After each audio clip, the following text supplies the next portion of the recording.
एहसास हुआ कि कई बार हम बहुत सोचते हैं, बहुत पढ़ते हैं, बहुत मताला करते हैं। आपका 2 मिनट।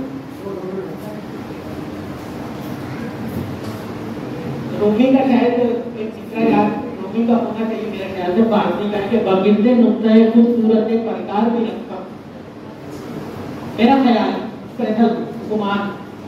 तो हम ये तो समझ में आए कि वाकई हम अपने ही नुक्ते के घूमते रहते हैं, लेकिन मैं मौजूदियत के बावजूद यहाँ पर आए, खुदा का लाख है।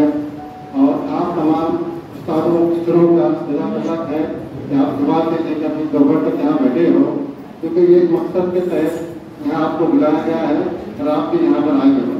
हमारी दुआ है कि जो मकसद लेके चल रहे हैं उसमें आप भी कामयाब हो, आपके स्कूल और आपके जो बच्चे हैं जो आपसे ही हासिल करना चाहते हैं उसमें आपके जरिए उनको फायदा हो।